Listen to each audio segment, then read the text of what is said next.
Nouveau numéro de Reporter sur France 24, direction la principauté d'Andorre, micro-État au cœur des Pyrénées, entre la France et l'Espagne. Le territoire visité chaque année par des milliers de touristes est connu pour ses pistes de ski, ses magasins d'alcool et de cigarettes détaxés et un secteur financier florissant qui contribue beaucoup à l'image de paradis fiscal. Mais dans le reportage que nous vous présentons, vous allez découvrir une autre image d'Andorre. Avec nous, Laura Cambeau. Bonjour Laura, vous avez passé plusieurs semaines dans ce micro-État ultra-moderne qui repose en réalité sur des institutions datant du Moyen-Âge. C'est donc l'une des plus vieilles démocraties au monde, et ils en sont très fiers à Andorre, mais elle est aujourd'hui la cible de critiques, notamment sur les questions du droit des femmes. Il faut dire que l'un des coprinces d'Andorre est l'évêque d'Urgell, qui est une ville en Espagne voisine, et que ses positions sur l'avortement sont intangibles. Alors absolument. Tout d'abord, l'Andorre a été fondée en 780. Elle repose sur un contrat de droit féodal, comme vous l'expliquez, qui concède le trône à deux coprinces. Donc l'un, c'est le président de la République française. Avant, c'était un roi.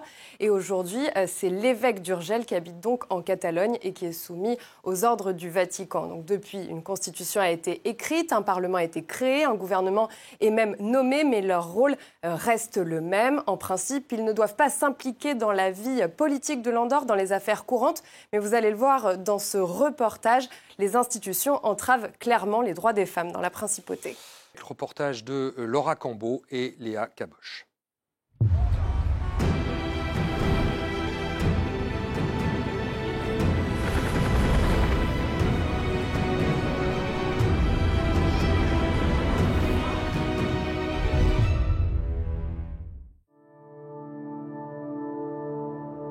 En Andorre, Vanessa Mendoza Cortés est un symbole. Cette femme de 41 ans risque plusieurs années de prison pour avoir dénoncé à l'ONU la criminalisation de l'avortement dans la principauté. Ils nous ont invités pour parler des droits des femmes en Andorre. Bonjour à tous. Mon État, l'Andorre, est un État féodal. C'est difficile et honteux pour nous, les femmes et féministes, de devoir lutter pour des droits basiques, comme l'avortement. Pour cette dénonciation, Vanessa est poursuivie pour diffamation et atteinte à la nation. Je risque jusqu'à 4 ans en prison. Peut-être que je n'irai pas, mais je risque aussi de payer une amende de 5 000 €. Ce qui n'est pas possible, c'est qu'on dise à la moitié de la population qu'on ne peut pas obtenir nos droits, car un monsieur croit à un dogme et que si on obtient nos droits, il menace d'abdiquer. À partir du moment où on est gouverné par un homme d'église, ce n'est plus une démocratie, c'est une théocratie. L'Andorre est aujourd'hui un anachronisme. Elle est dirigée par deux coprinces depuis le Moyen-Âge, le président de la République française et l'évêque d'Urgell. Bienvenue à tous. Il est le garant des institutions et son influence est considérable, mais il ne s'exprime jamais dans les médias. Nous pouvons construire un futur pour l'Andorre avec la paix, la stabilité et la croissance économique, mais aussi en conservant nos valeurs spirituelles et culturelles. Parmi ces valeurs, le droit à la vie. L'évêque impose une ligne rouge, l'interdiction absolue d'avorter. L'association de Vanessa a aidé des centaines de femmes, mais témoigner publiquement est ici impossible. Cette jeune Andorrane accepte de nous parler à condition d'être totalement anonyme. Tant que tu n'es pas face au problème, l'Andorre ne semble pas si mal. C'est encore mieux si tu grandis dans ce cocon. Bon ce n'est pas si mal. Mais après, si tu dois faire face à certaines choses, tu te dis « Mais je suis en Europe, j'ai des droits européens, j'ai accès aux infrastructures des pays voisins. Pourquoi est-ce que ça représente pour moi un tel obstacle ?»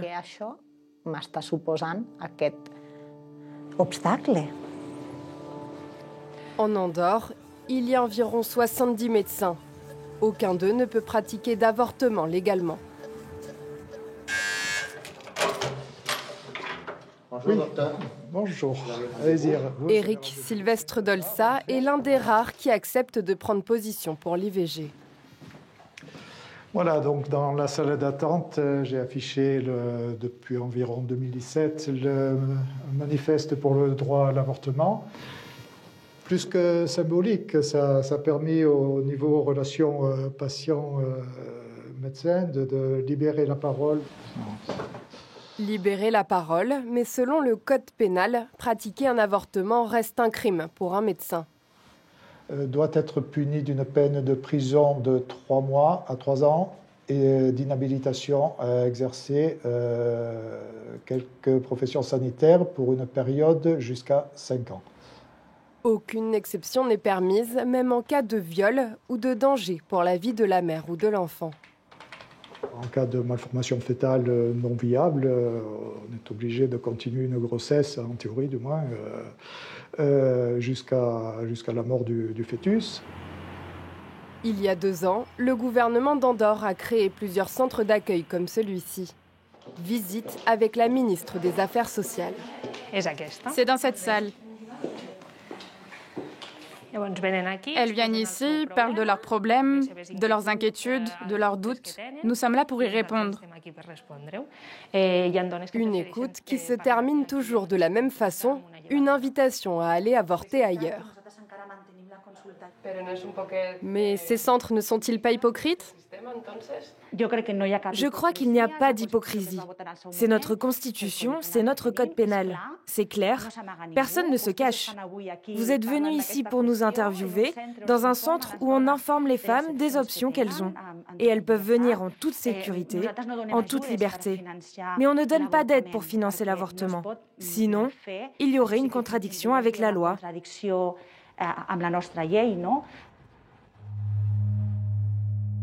La plupart des Andorranes prennent la direction de Barcelone, à 3 heures de route. Là-bas, l'intervention coûte entre 300 et 2000 euros. Coincés au cœur des Pyrénées, les 80 000 habitants d'Andorre ont les mêmes institutions depuis 700 ans. Alors, subissent-ils ce conservatisme ou souhaitent-ils un changement ? Il faut que ça devienne un pays civilisé. On a un coprince catholique et ça rend tout très compliqué. C'est un archaïsme. En fait, tout dépend des institutions qui se sont maintenues traditionnellement et qui ont donné une stabilité au pays. Culturellement, c'est une population très traditionnelle, très fermée sur elle-même, très catholique.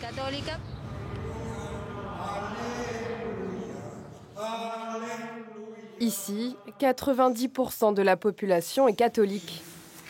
Alors le dimanche, pour les fidèles, passage obligé par la basilique Notre-Dame de Meritxell, la sainte patronne d'Andorre. Levons-nous et rendons grâce à Dieu. Ramon Rossell officie dans cette paroisse depuis 55 ans. En fait, depuis Charlemagne, l'Andorre a été confiée à l'évêque d'Urgell. Et puis, l'Andorre est très rurale.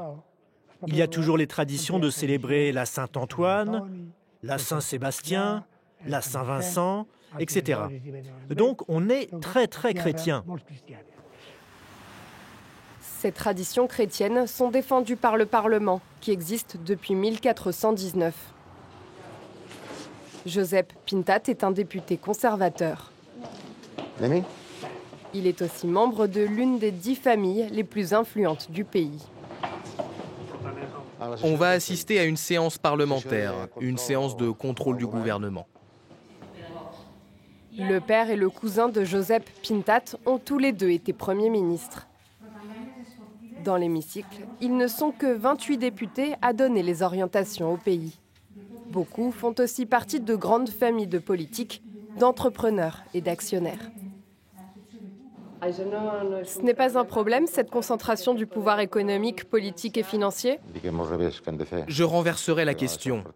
Que doit-on faire ? Offrir nos participations ? Ceux qui veulent peuvent acheter, investir. Tout le monde a la possibilité de prospérer. Il ne faut pas mettre l'accent sur la concentration. On est allé de l'avant tous ensemble, main dans la main. C'est un système politique qui a permis notre survie. Ce système fermé, longtemps opaque, a séduit des investisseurs étrangers. 5 banques andorranes se partagent le marché et plus d'une centaine de cabinets de gestion gèrent tous les dossiers. Nouria, ce permis de résidence, il en est où? Regarde si la société est inscrite, parce que le monsieur arrive la semaine prochaine. Manel Finch a créé son propre bureau. Il accompagne 300 clients. Je suis en train de gérer un permis de séjour pour un ressortissant japonais, mais également un ressortissant marocain. Tout le monde vient ici, alors qu'il y a quelques années, c'était impensable. Jamais un Japonais n'aurait connu l'Andorre. Ce qui les attire, des opérations désormais complètement transparentes et un système fiscal ultra avantageux. Depuis 2018, on a arrêté de nous considérer comme un paradis fiscal. Comme on peut le voir sur ce tableau, l'impôt sur les sociétés est de 10%. Nos voisins, eux, ont des taxes bien plus élevées. Quand on a une entreprise en Andorre, eh bien les dividendes sont exempts d'impôts.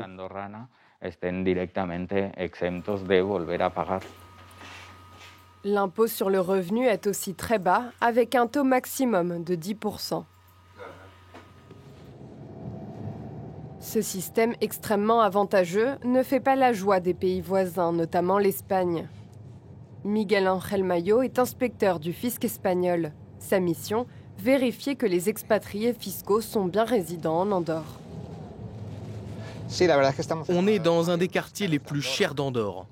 C'est intéressant car l'an dernier, les demandes pour une résidence dans le pays ont bondi de 90%. Les fortunes espagnoles achètent ces villas, plusieurs millions d'euros. Plus récemment, ce sont des youtubeurs espagnols qui y ont posé leurs valises. Un youtubeur qui gagne 2 millions d'euros ici, il va payer à peine 200 000 euros. Combien paierait-il en Espagne? On a un taux d'imposition maximum de 47%. Donc en Espagne, il paierait près d'1 million d'euros. Cette fiscalité a attiré le youtubeur espagnol le plus populaire, El Rubius, 40 millions d'abonnés. Lolito Fernandez, 7 millions de followers, est aussi séduit et il ne s'en cache pas. En Andorre, on paie des impôts, mais on ne te saigne pas comme en Espagne. Il y a des gens qui me disent « T'es né en Espagne, tu devrais payer des impôts en Espagne. » Et alors? Pour l'Andorre, la formule est parfaite. Ce petit pays récupère les plus grandes fortunes d'Europe. Concurrencer fiscalement l'Andorre pour n'importe lequel des 27 pays de l'Union européenne, c'est impossible. C'est un tout petit pays qui peut se permettre d'avoir un taux d'imposition sur les sociétés de 10%, un impôt sur le revenu de 10% et une TVA de 4,5%. Aucun pays de l'Union européenne ne pourrait survivre avec ces impôts. Ils doivent faire face à beaucoup d'autres dépenses, infrastructures, dépenses sociales. Faites les comptes, on ne pourrait pas maintenir un minimum d'État-providence. À la fois exception économique et exception politique, l'Andorre est un cas à part sur le continent européen. Une principauté figée dans le temps. Et on se retrouve en plateau avec Laura Cambo. Laura, si on prend une carte d'Europe aujourd'hui, il n'y a guère que le Vatican et Malte à appliquer cette interdiction de l'avortement, quelles que soient les circonstances. Andorre est ce troisième pays. Est-ce que ça peut changer ? Eh bien, a priori, pas tout de suite, car il n'y a qu'un seul parti politique, une seule formation qui souhaite mettre le sujet sur la table. Il s'agit du Parti socialiste qui est dans l'opposition. Donc autant vous dire que le sujet n'est pas une priorité dans la principauté. Il faut également préciser que depuis plus de 30 ans, personne n'a été condamné pour pratiquer ou avoir recours à un avortement. Il faut dire qu'en Andorre, c'est le plus grand tabou, l'avortement. Il y a une pression pénale qui culpabilise les femmes. Il y a également une pression sociale qui est importante partout, mais tout particulièrement en Andorre, car c'est un territoire très petit de 80 000 habitants. Et là-bas, presque tout le monde se connaît. Alors, vous évoquiez l'évêque d'Urgell, qui est l'un des deux coprinces, et l'autre coprince, c'est donc le président français à travers l'histoire. Au départ, c'était évidemment les rois de France. On voit ici Emmanuel Macron portant les insignes de coprince d'Andorre. Quelle est la position du président français sur cette question de l'avortement en Andorre ? Eh bien, écoutez, Emmanuel Macron s'est rendu en Andorre en 2019 et il a répondu clairement à la question. On voit qu'il ne souhaite pas s'engager. On peut l'écouter. En tant qu'homme et citoyen, j'ai toujours défendu le droit des femmes à disposer de leur corps. En tant que président de la République française, élu par le peuple français, j'ai fait de l'égalité femmes-hommes la grande cause de mon quinquennat. Et des lois sont passées en France sur ce sujet. Mais je m'adresse à vous en tant que coprince, garant de l'indépendance de votre nation, qui est l'une des plus vieilles démocraties d'Europe. Qui serais-je pour dire à votre peuple ce qu'il est bon de faire? Vous qui démocratiquement choisissez vos représentants qui ont à passer les lois. Alors on l'a entendu, Emmanuel Macron refuse très clairement de s'impliquer dans la question, même si techniquement ce serait possible. En son temps, Nicolas Sarkozy avait poussé l'Andorre à prendre des mesures pour ne plus être considéré comme paradis fiscal. Peu après, des mesures ont été prises immédiatement et depuis, l'Andorre n'est plus sur la liste grise des paradis fiscaux par l'OCDE. Donc le coprince français peut avoir un pouvoir, il faut qu'il y ait une volonté politique. Et là, en l'occurrence, sur l'avortement, il semble que ça ne soit pas au rendez-vous. Tout à fait. Merci beaucoup, Laura Cambo. Merci à vous d'avoir suivi cette émission. C'est la fin de ce magazine. On se retrouve la semaine prochaine pour un nouveau numéro de Reporter sur France 24.